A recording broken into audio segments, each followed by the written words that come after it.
یہ ہے قطر، سعودی عرب، بحرین اور UAE کے درمیان واقع دنیا کا سب سے امیر ترین کنٹری۔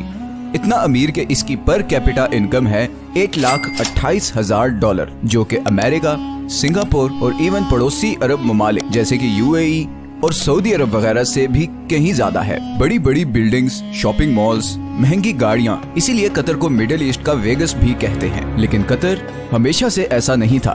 چند سال پیچھے چلے جائیں تو قطر صرف ایک تپتا ہوا صحرا تھا جس میں غربت، بھوک اور بوریت کے علاوہ کچھ نہیں تھا۔ تو پھر یہ اتنی بڑی ٹرانسفارمیشن کیسے ہوئی؟ جو دیش سارے عرب کنٹریز میں سب سے غریب تھا، آج دنیا کا امیر ترین دیش کیسے بن گیا؟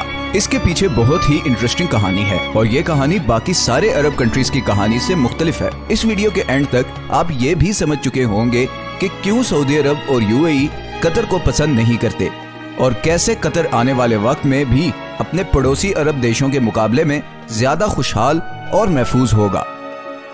یہ کہانی شروع ہوتی ہے 1916 میں، جب قطر کے امیر عبداللہ الثانی نے برٹش کے ساتھ ایک ٹریٹی سائن کی، جس کے مطابق برٹن نے قطر کو کسی بھی زمینی یا سمندری حملے کی صورت میں ڈیفینڈ کرنا ہوگا، اور قطر بدلے میں اگلے 25 سال تک برٹش کالونی کا حصہ رہے گا، اور یہاں سے نکلنے والے ہر نیچرل ریسورس میں برٹن کا شیئر ہوگا۔ 1940 میں قطر میں سب سے پہلی آئل فیلڈ ڈسکور ہوئی۔ 1960 تک قطر میں تیل کی کھوج اور اسے زمین سے نکالنے کا کام عروج پر تھا، اور قطر کے حالات آہستہ آہستہ بدلنے شروع ہو چکے تھے، مگر ابھی بھی کوئی بہت زیادہ تبدیلی نہیں آئی تھی۔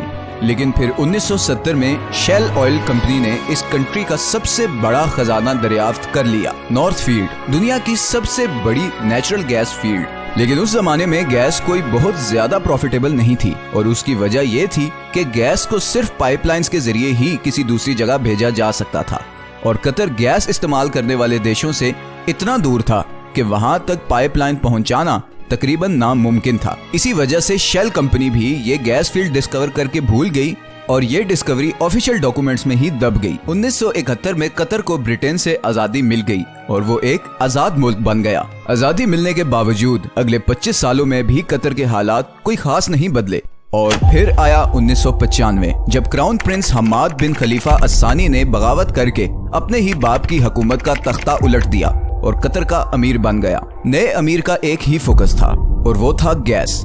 حماد بن خلیفہ یہ جانتا تھا کہ قطر کی تقدیر صرف گیس ہی بدل سکتی ہے، اسی لیے اس نے ایک بہت ہی ریئر ٹیکنالوجی گیس لیکویفیکیشن میں انویسٹ کیا۔ لیکویفیکیشن ایک ایسی ٹیکنالوجی ہے جس میں گیس کو لیکوڈ فارم میں کنورٹ کیا جاتا ہے تاکہ اسے آئل کی طرح شپس میں دوسرے کنٹریز تک پہنچایا جا سکے۔ اس سارے پروسیس میں گیس کو -161 ڈگریز پہ ٹھنڈا رکھنا پڑتا ہے۔ اسی پروسیس پہ قطر نے ساری انویسٹمنٹ کر دی، اور آج وہ LNG کا سب سے بڑا ایکسپورٹر ہے۔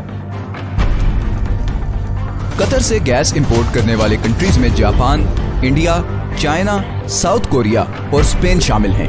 بلینز آف ڈالرز قطر میں آنا شروع ہو گئے، لیکن قطر کی تقدیر بدلنے کی ایکویشن میں تو یہ صرف ایک چھوٹا سا حصہ تھا، کیونکہ نیچرل ریسورسز تو بہت سی کنٹریز کے پاس ہوتے ہیں، انہیں ایکسپلائٹ بھی بہت سی کنٹریز کر لیتے ہیں، مگر اصل مسئلہ آتا ہے ان ریسورسز سے آنے والے پیسے کو صحیح استعمال کرنے کا، ورنہ وینیزویلا اور انگولا کا انجام ہمارے سامنے ہے۔ یہی وہ جگہ ہے جہاں قطر باقی تمام کنٹریز پر بازی لے گیا۔ قطر نے 2005 میں قطر انویسٹمنٹ اتھارٹی کے نام سے ایک کمپنی بنائی، جس کا مقصد تھا تیل اور گیس سے آنے والے پیسے کو پوری دنیا میں انویسٹ کرنا، اور اسی لیے آج دنیا کے ہر بڑے ملک اور ہر بڑی کمپنی میں آپ کو قطری انویسٹمنٹ نظر آئے گی، چاہے وہ لندن کے بڑے ہوٹلز، آفیسز اور اپارٹمنٹ بلڈنگز ہوں، امریکہ کے بڑے بڑے آفیسز ہوں، یا پھر ملٹی نیشنلز جیسے کہ Volkswagen, Barclays bank, Shell, Tiffany and Co, یا پھر روسنیٹ، رشیا کی سب سے بڑی آئل کمپنی۔ ان تمام کنٹریز اور کمپنیز میں قطر کی ہیوی انویسٹمنٹس ہیں، لیکن یہ بھی قطر کی ٹوٹل انویسٹمنٹس کا ایک چھوٹا سا حصہ ہے۔ اس کے علاوہ قطر بلینز آف ڈالرز